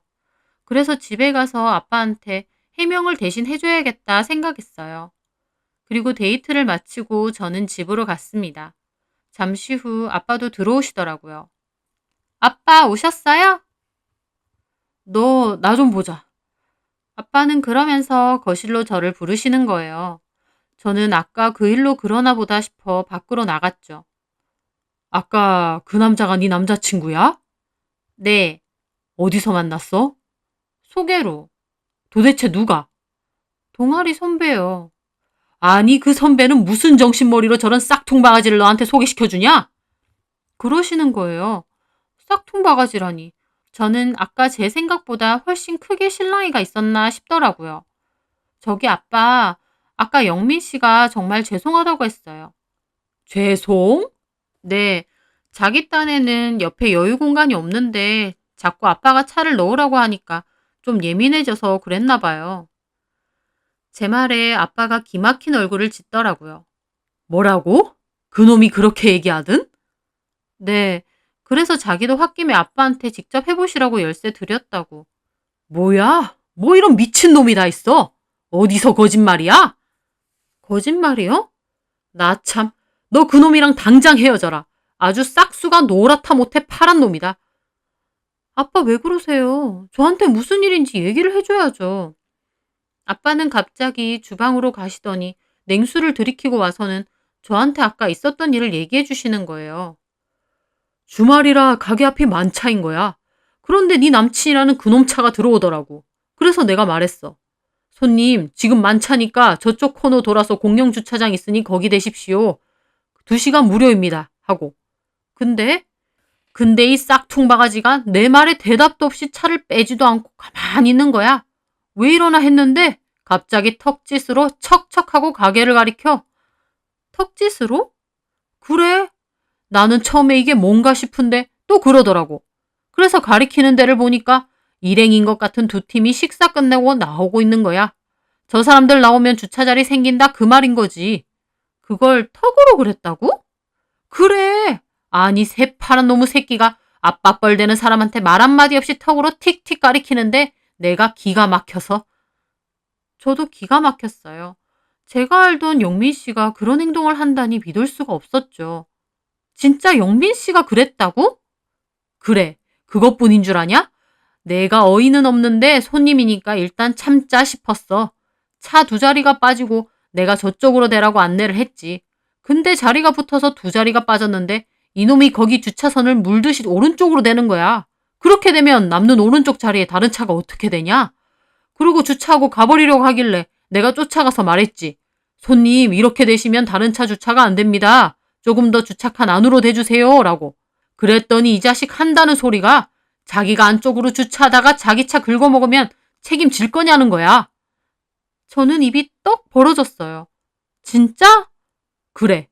그 말하는 표정이며 말투며 얼마나 싸가지가 없는지.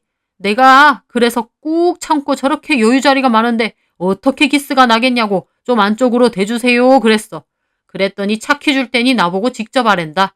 내가 여기는 발렛 해주는 것도 아니고 직접 하셔야 된다니까. 자기는 못 되겠으니 나보고 해보라는 거야.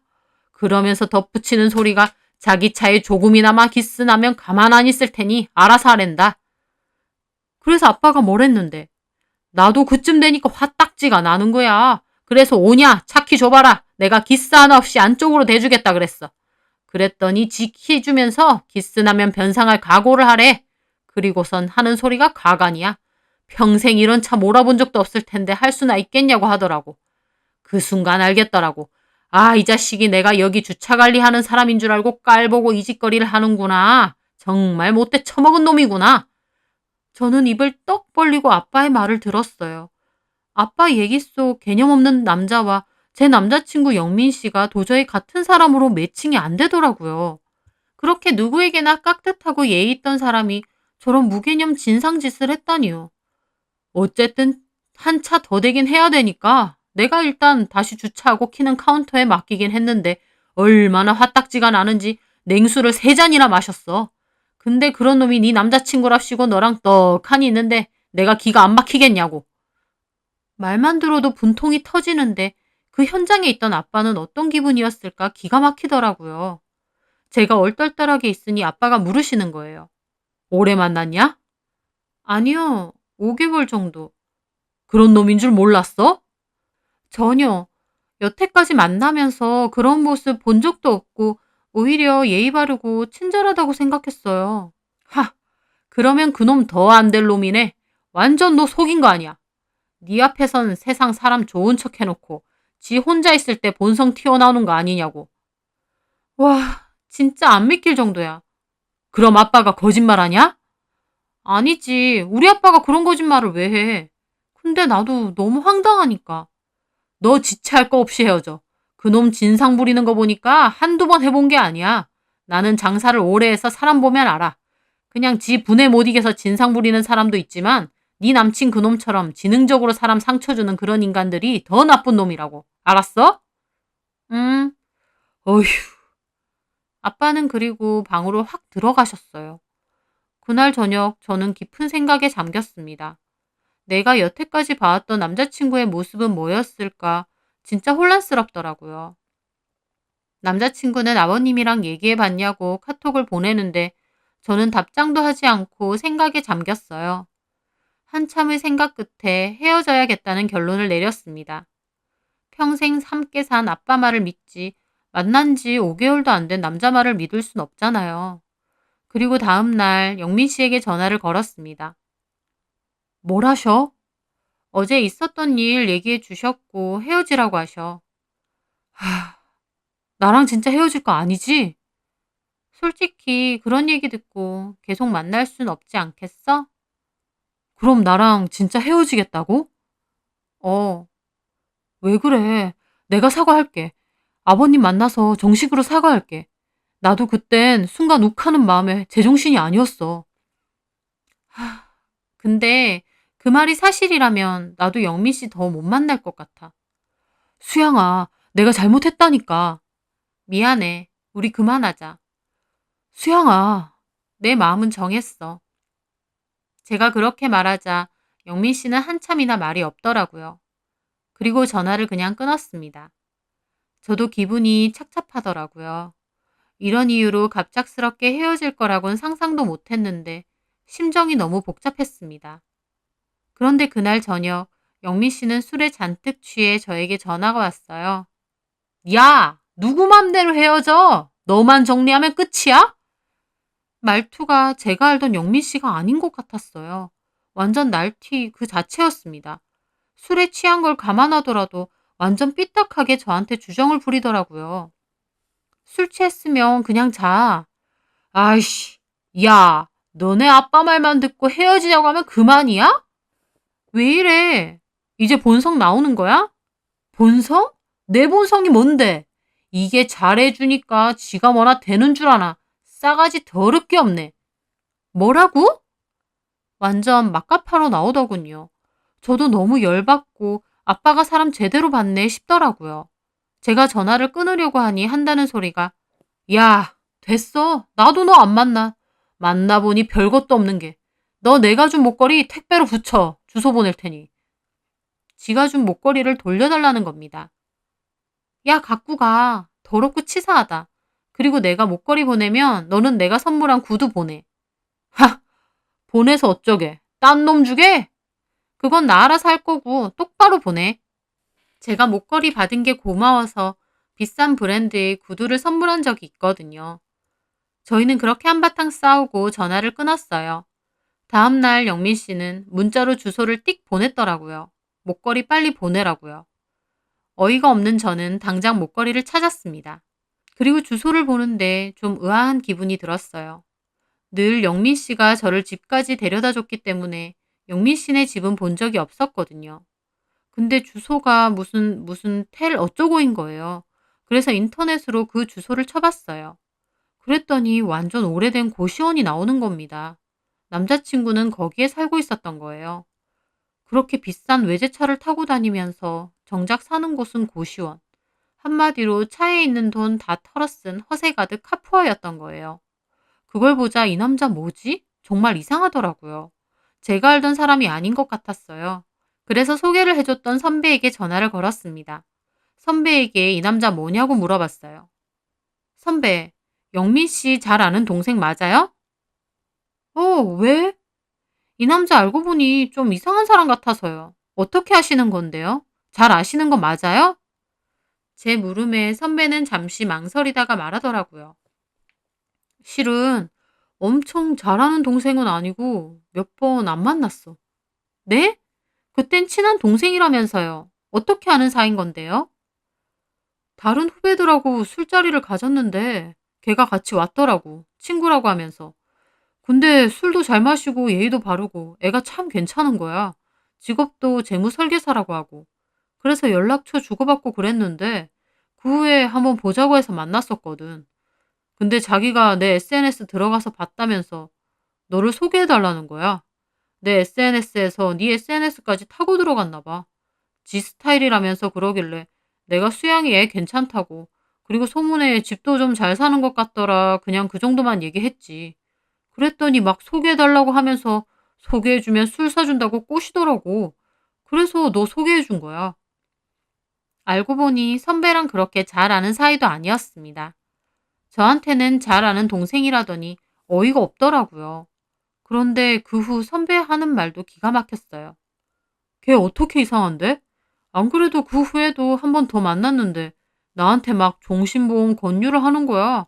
알고 보니 전문 재무 설계사도 아니고 변액보험하고 종신보험 팔러 다니더라고. 약간 다단계처럼 사람 계속 끌어들여야 되고 그런 일. 필요한 보험도 아니고 그런 비싼 보험만 계속 권유하고 설계도 이상하게 해주더라고. 그러면서 자기랑 같이 일하자 하고 자꾸 연락 오길래 확 질려서 연락 끊었거든. 저는 선배한테도 정말 실망했습니다.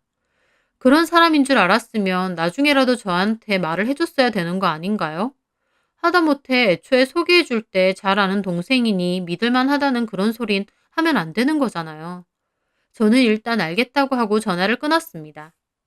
그리고 그 선배의 SNS에 들어가서 영민 씨의 SNS를 찾았습니다. 저한테는 SNS 안 한다고 했었거든요. 근데 웬걸? SNS 들어가 보니 사진이 엄청 많고 꽤 예전부터 한 것 같더라고요. 사진들은 대다수가 자기 차 자랑하는 사진이 많고 재무 설계사의 세계로 오라느니 하면서 막 꼬시는 내용의 사진도 많더라고요. 참나 하면서 내려보는데 저는 거기서 또 할 말을 잃었어요.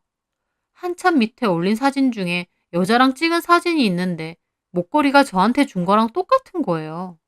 그 순간 아, 목걸이 하나 사서 헤어지면 돌려받고 하면서 여태껏 썼나 보다 싶더라고요. 치사하고 더럽고. 저는 목걸이를 바로 택배로 붙여버렸어요. 그리고 구두도 똑바로 보내라고 문자 한 통 남겼습니다. 다시는 생각하고 싶지도 않을 정도로 기막히더라고요.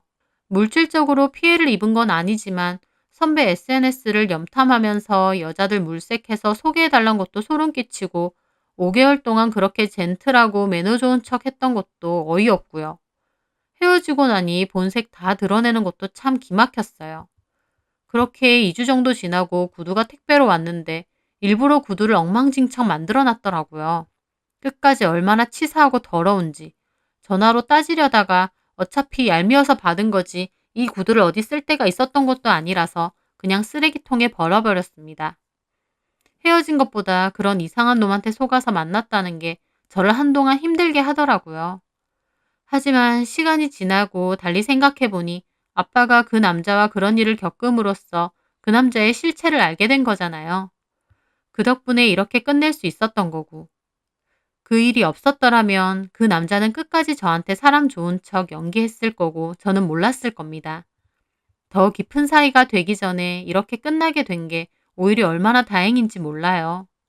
하늘이 도왔다 생각하기로 했습니다. 집 좀 사는 것 같은 여자들한테 접근해서 그렇게 살지 말고 제발 정신 똑바로 차리고 살았으면 하네요.